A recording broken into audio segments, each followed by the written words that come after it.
आजकल हर तरफ एक ही खबर की चर्चा है।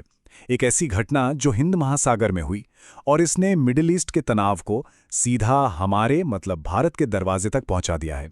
तो सवाल यह है कि आखिर हुआ क्या है। तारीख थी 4 मार्च 2026 और वक्त सुबह के 2:30 बजे। बस यही वो पल था जब हिंद महासागर की खामोशी एक जोरदार धमाके से टूट गई। तो अब सवाल यही उठता है कि उस रात हिंद महासागर में आखिर हुआ क्या था। ये हमला किसने किया, क्यों किया और सबसे जरूरी बात, इसका पूरी दुनिया पर क्या असर पड़ने वाला है। चलिए एक एक करके इस पूरी घटना की परतें खोलते हैं। तो सबसे पहले बात करते हैं उस असल घटना की जो इस पूरे संकट की जड़ है। देखिए, ये कोई मामूली घटना नहीं थी। ये एक ऐसा हमला था जिसने समुद्र में जंग के जैसे सारे नियम ही बदल कर रख दिए।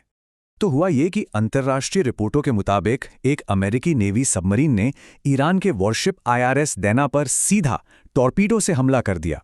और ये सब हुआ कहाँ?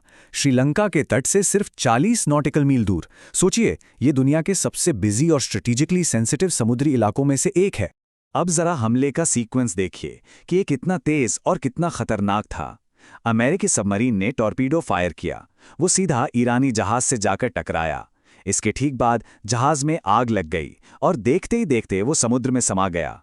मतलब ये एक पूरी तरह से प्लान किया हुआ एकदम सटीक हमला था। और देखिए, नेवल एक्सपर्ट्स इस बात पर पूरी तरह से सहमत हैं कि ऐसे सबमरीन अटैक भाई ये लगभग कभी नहीं होते। ये सिर्फ खुली जंग के दौरान ही देखने को मिलते हैं। तो मतलब साफ है, ये कोई छोटी मोटी झड़प नहीं थी, बल्कि एक बहुत बड़ा और कह सकते हैं खतरनाक कदम उठाया गया था। तो फिर सबसे बड़ा सवाल यही उठता है कि आखिर ये सब अभी क्यों हुआ। देखिए, ये हमला कोई अचानक से नहीं हुआ। इसके पीछे ना महीनों से एक बड़ी जियोपॉलिटिकल आग सुलग रही थी। अगर पिछले कुछ हफ्तों को देखें तो मिडल ईस्ट में टेंशन लगातार बढ़ ही रहा था। कभी मिलिट्री एयर स्ट्राइक्स, कभी मिसाइल अटैक, फिर ड्रोन ऑपरेशंस और उसके जवाब में काउंटर अटैक्स। ये सब मिलकर ना एक तरह का विस्फोटक माहौल बना रहे थे। और हिंद महासागर की ये जो घटना है वो समझिए उसी आग की एक चिंगारी है। अब यहाँ पर दोनों साइड्स की अपनी अपनी दलीलें हैं जो बिल्कुल अलग हैं।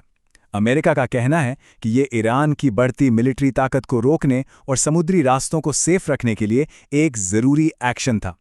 दूसरी तरफ ईरान इसे अपनी सॉवरेनिटी, अपनी संप्रभुता पर सीधा हमला मान रहा है और बदले की बात कर रहा है। और जब दो बड़ी ताकतें इस तरह सोचने लगें तो टकराव तो होना ही है। अच्छा, अब जरा ये समझते हैं कि ये सब हुआ कहाँ है।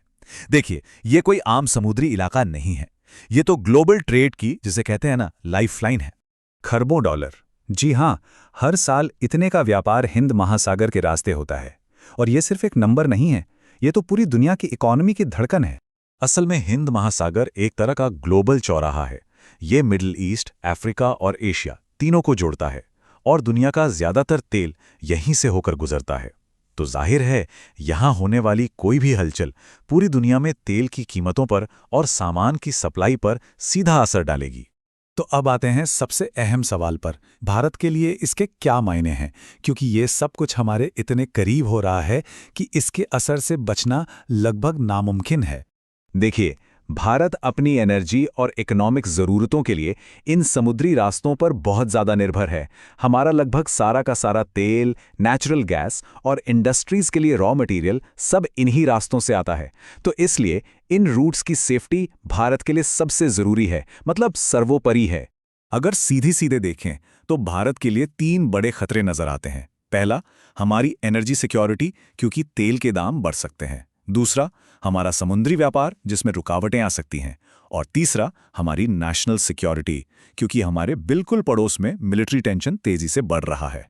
भारत की जो पारंपरिक पॉलिसी रही है वो इस इलाके में एक बैलेंस बनाए रखने की रही है। हम हमेशा से शांतिपूर्ण समाधान की बात करते आए हैं। लेकिन अब इस नए संकट ने भारत की इस बैलेंस्ड डिप्लोमेसी को एक बहुत बड़ी परीक्षा में डाल दिया है। तब सवाल वही कि आगे क्या होगा।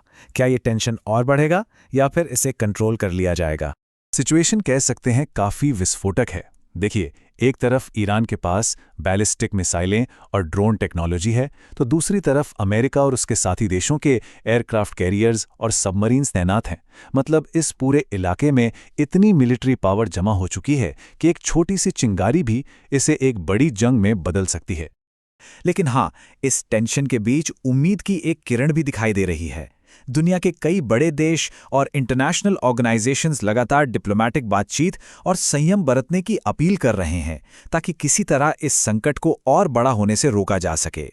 तो आखिर में हम उसी सबसे बड़े सवाल पर आकर रुक जाते हैं, क्या हिंद महासागर में हुई यह घटना एक बड़े ग्लोबल कॉन्फ्लिक्ट में एक नए फ्रंट की शुरुआत है? इसका जवाब तो अब आने वाले कुछ दिन और हफ्ते ही देंगे।